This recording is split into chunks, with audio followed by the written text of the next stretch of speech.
Hoy les traigo un nuevo video que se trata de ruidos de pedos.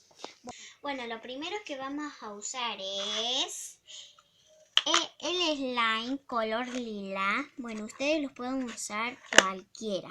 Bueno, miren.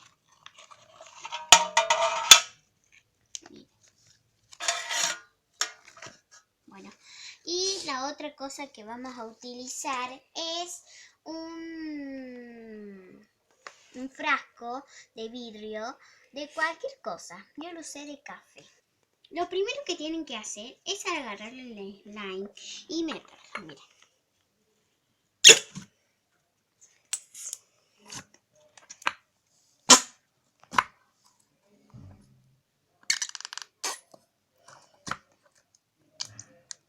Ese sí que tienen que hacer fuerza.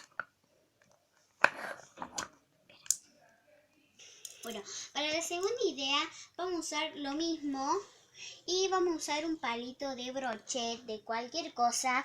Yo usé un palito de brochet y ahora vamos a meter el slime adentro del frasco. Bueno, una vez metido, vamos a hacer con el palito de brochet, vamos a empujarlo así.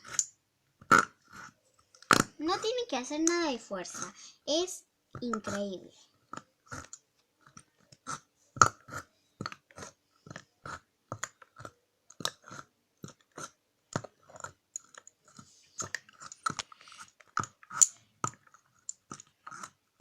Ya acabamos el vídeo y ahora no se olviden de suscribirse, activar la campanita y comentar a todas las cosas.